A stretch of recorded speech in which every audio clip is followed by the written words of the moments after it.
Hello, welcome to The Wandering Drew. I am Drew. Today, I'd like to discuss LNT, or Leave No Trace, principles.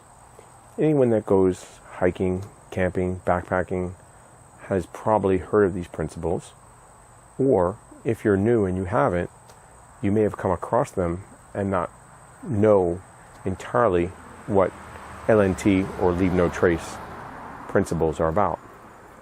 But anyone that goes out in the woods, on a park, or on a trail, or a campsite, sooner or later will run across a reference made to leave no trace. And if you don't know what these principles are, or it's been a while and you need a refresher, stay tuned.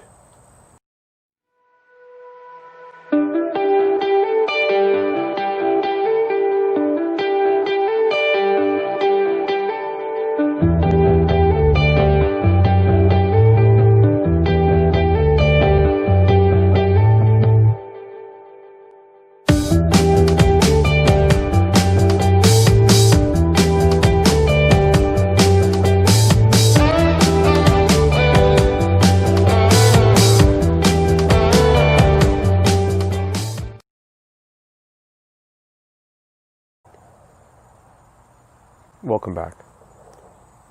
We all think we know what we should do when we're out in the woods, what good conduct is, or being friendly, the do's and don'ts. But as most people that go hiking, there are some variances in behavior. And there are some people that clearly don't understand what being good stewards of the outdoors are. Everybody should be aware of LNT, or Leave No Trace, principles. They're everywhere now in the hiking, camping, and backpacking world. And even someone that is familiar with these principles, or thinks they are familiar with these principles, can probably use a little refresher or reminder. Myself, while I was exposed to LNT through scouting many, many years ago, over time, I've forgotten all the principles, can't recite them by heart, and definitely in need of a refresher and just bringing things to forethought when I'm going out in the woods. So I thought it would be a good idea, now that things are starting to open back up again, and hopefully more and more of us will be going out using the parks and trails and campgrounds. It would be a great time to hopefully discuss how to behave and do some things right when we're out there in the woods.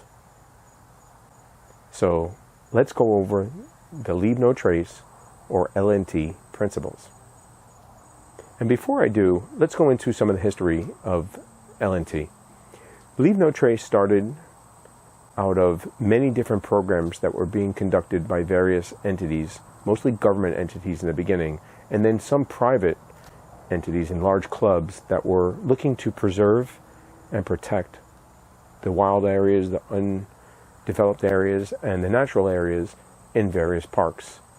Several government entities, the U.S. Forest Service, the Bureau of Land Management, and the Forest Service, all had programs that they came up with in the late 80s due to a large number of people using and visiting their respective facilities.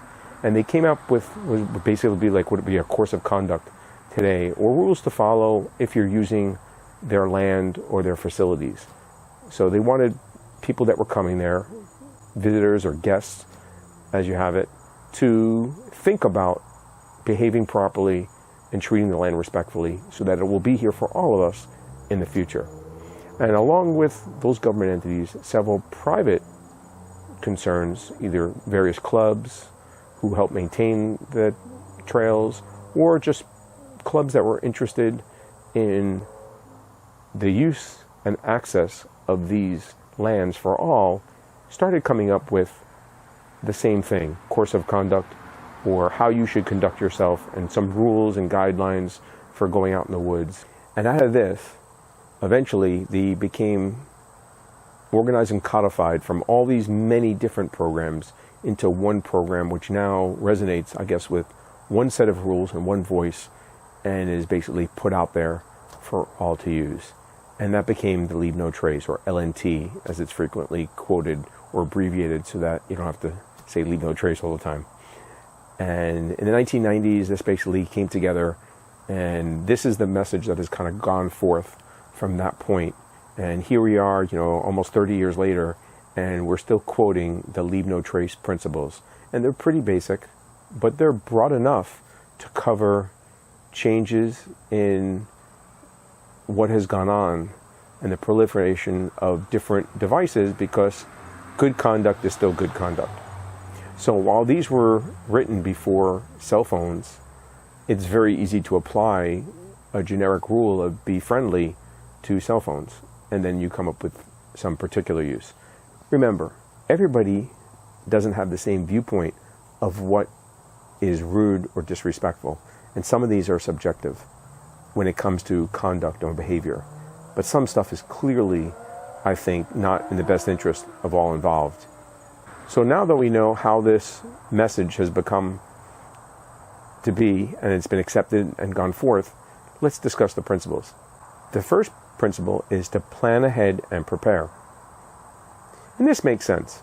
And the premise is that if you plan properly, and I'm going to go over what planning properly is, and there's many different facets of that, it's not exactly what you always think, that you are less likely to do bad behavior, whether that's, breaking a rule or taking a shortcut somehow or impacting the land negatively, because you've done your homework and you've planned. And if you have all your stuff you need and you plan properly, generally you're going to make better decisions. And I have to say, it makes sense, doesn't it? Now, what do they mean by plan ahead and prepare? Well, planning ahead could mean the very obvious is find out about the trail, the area you're going, the rules and regulations there. But it also means finding out how the trail's marked. Do you need a map? What are the rules for that trail specifically? Could mean, are campfires allowed? Are there no campfires allowed? Do you need a bear bag? What resources are available there? It also means where you're going to stay. Where are the campsites? What facilities are available in those campsites? It also means equipment. Bringing the proper equipment. If it's going to be cold and you don't have the proper equipment, you're going to have a bad time of it. You're apt to do something that is not within the rules and regulations, or to break some rules, or just make some bad decisions because of your situation. So making sure you have your tent and all the equipment needed to do that. You have to learn about the area you're going, know what to expect. Picking a trail that is within your capabilities is another aspect of it. Additionally, if you're going to have a large group and you're planning on going camping with, let's say, 20 people, you don't bring them to a campsite that really only has room for 6. That's planning appropriately. So if you know you have a large trail group that's going out, you might need to find a larger campsite or agree to be spread out and split up to different campsites. So these are all examples of how you can plan properly, do your research, so that your trip is more enjoyable for all. Now, speaking of myself, I generally follow this principle, I think, quite closely. I generally bring all the equipment I need. I don't rely on, any outside source for most of my success or failure on the trail. I'm pretty self-sufficient. I plan a lot in reading, buying books, getting maps or an app or something that will help me plan the trip to the trail. I research the trail so that I know it's within my means. And I generally figure out where I think I'm going to camp. I usually have a list of all the campsites that are accessible to me and what the rules and regulations of those campsites and the trail are. So I don't make a campfire if there's none allowed. I bring a bear bag or a bear canister if it's required or recommended. Even most recently when they closed the trails due to COVID-19 and they suggested that people don't hike and asked people to voluntarily not hike, I stayed off the trail, even though I was hiking and had planned more hikes. Even though people I was with wanted to hike and I was encouraged to hike, I followed the rules because that's what we do. And that's, to me, the right thing to do in following the rules. I don't always agree with the rules, but that doesn't mean that I don't follow them. The second principle is travel and camp on durable surfaces. And this has a couple of facets as well. Obviously, travel, meaning you go on the trail on durable surfaces. So in other words, the part of the trail that's already worn out is the section you should be staying on. You shouldn't be walking on the side. And I'm guilty of this at times. There's a large puddle in the trail maybe, where it's muddy, and you might walk to one side so you don't have to walk through it. If my feet are already wet, I'm generally walking right through it. If it's one isolated puddle, and I'm not going to probably get soaked the rest of the day, I generally might try to go around it or skirt the side of it so I don't get quite as wet. But this is really against the LNT principles, because if everybody walks around to the side, what happens over time, that ground gets impacted and pushed down, and now the puddle widens, and then you have people walking on the side of that puddle, and eventually you have another path being worn from people trying to go around it. And that's what they're trying to avoid. Because if a trail is already worn, whether one person goes over it or another 50 people go over it, it generally is not any worse for the wear. It's already, been walked and impacted and compacted by so many people. The foliage has already been removed over time from people walking.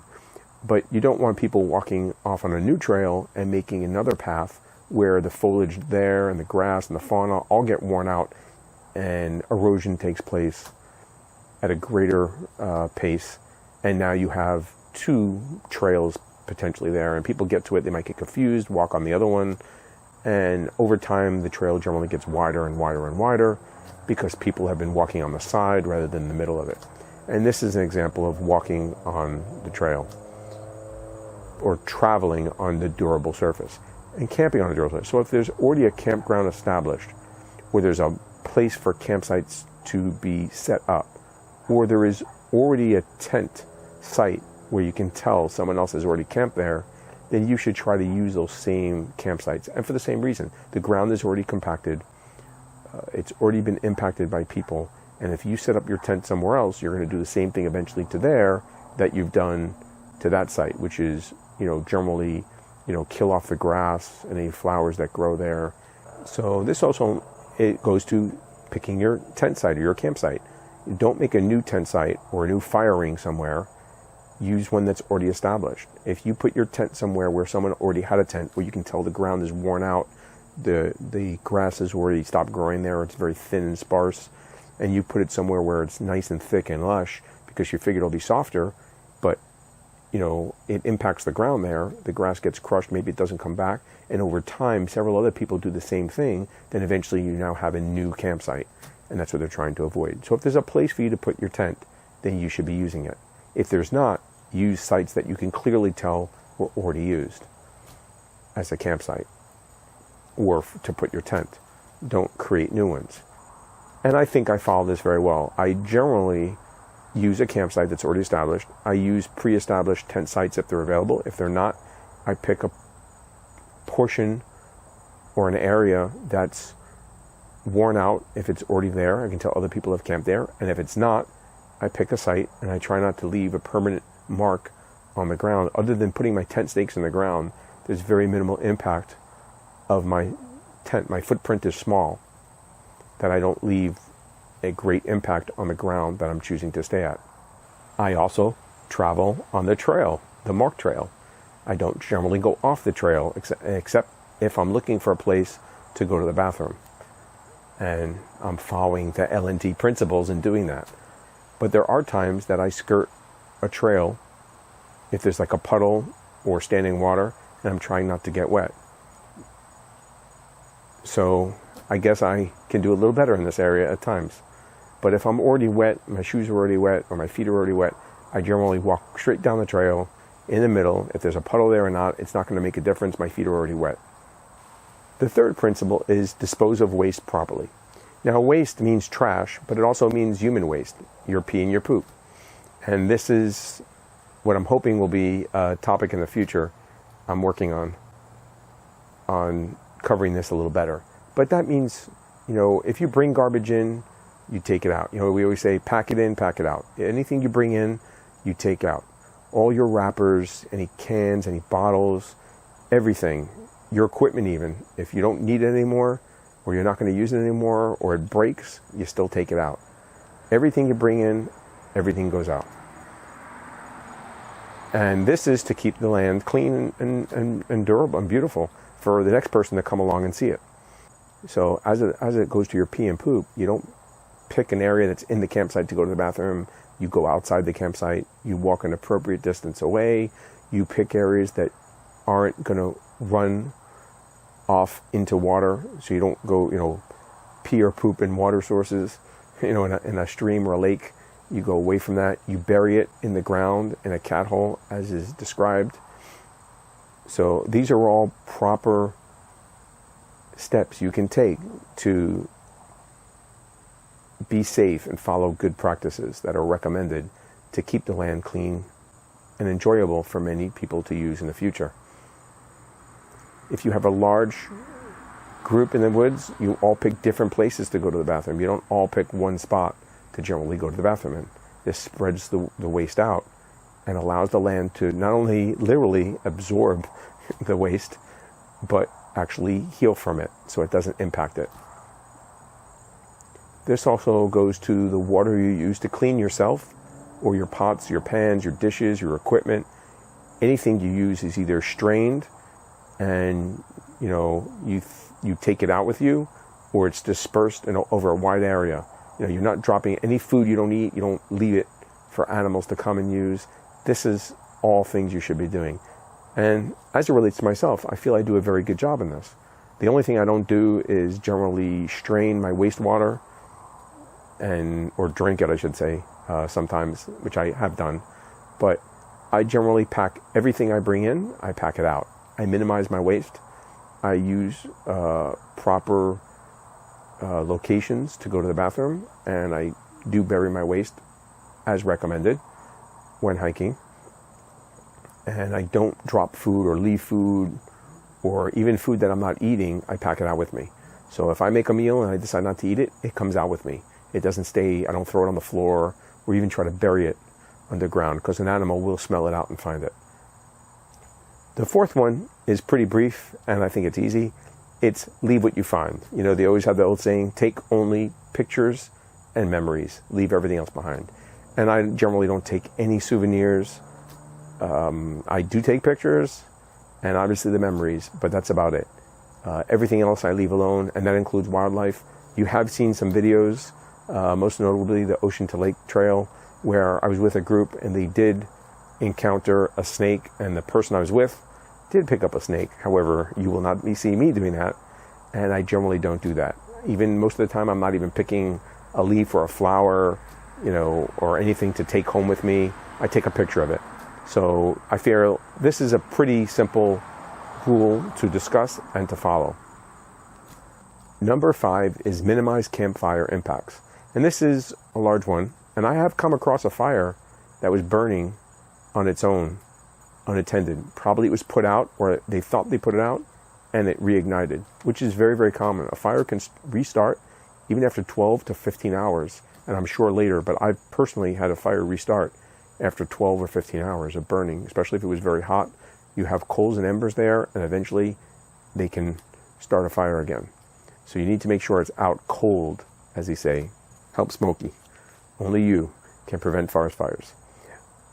Now, as it relates to campfires, that means using a ring that's already established. Don't use a campfire when they're banned, or there's no campfire ring, or they're not recommended because of conditions.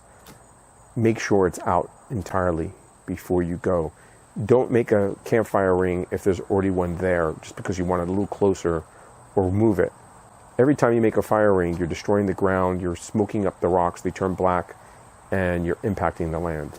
So if you could stick with what's already there, follow the rules, use a campfire or a fire ring that's already established, then this is not really an issue. And I feel I follow this pretty well, because I generally don't make a campfire all the time. If I do, it's always in an established fire ring. I follow, if there's a fire ban or a campfire ban, I don't make a campfire, and I follow the rules. So this is not, to me, a very hard one to do, but I realize that a campfire is, in some cases, part of the experience of going out in the woods or having, a good experience. So we need to just follow the rules and do it properly. You need to make sure it's safe for you to make a campfire where it's at. Clear the area, so that nothing that can burn by accident, hopefully, will catch on fire. Have something to put it out available, and don't leave it unattended or walk away from it. Someone should always be with it, attending to it. Now this also goes to using a fire to cook. I use a stove, which is a minimal impact. I'm taking it with me. It doesn't create a large scorched area on the earth in order to cook. Fires to me are unreliable. You can't count on them to cook. You can't regulate the heat very well. And you also cannot ensure that you'll be able to cook your food with any surety based on the weather. What if it rains? How do you make a fire then? So a campfire to me is nice, and I've used campfire for cooking, but you need to have a backup plan. And to me, when I'm cooking, when I'm hiking and backpacking, it's always a stove that I'm using. It's more reliable, and it's more economical, and it's more environmentally friendly. So those are the things. If you're going to make a fire, collect wood that's already on the ground. Don't collect it all from one spot. Try to collect it from several different places so you don't strip an area of all the wood. Obviously you're not going to cut a tree branch to, make a fire. It's not going to burn very well. It's wet wood. You need dry wood, dead wood that's already on the floor. These are examples of how you minimize your impact in using a campfire. Don't use a fire to burn your garbage or your litter when you're out in the woods. Pack it out. If you pack it in, you pack it out.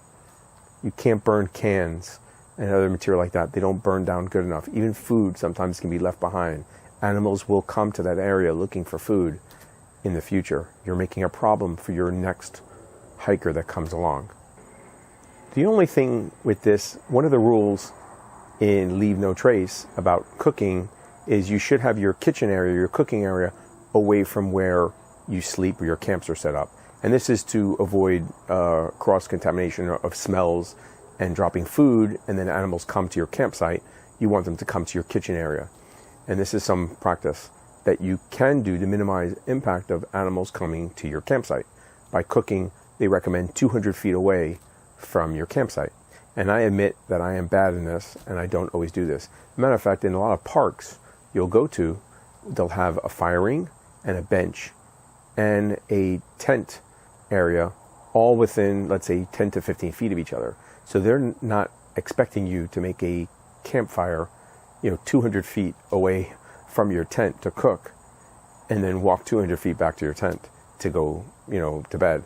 That's not happening. And I feel that is, unless you're really in bear country and you're being very, very careful, you're probably not going to follow this. And I don't think most hikers and campers that I observe do not follow this regulation or this principle, I guess, or guideline for doing that.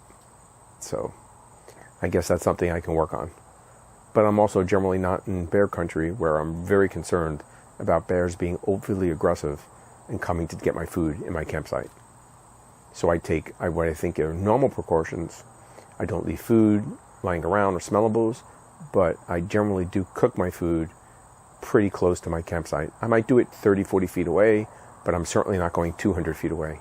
That's just something I'm not doing. It's really, 200 feet is pretty far away to do that.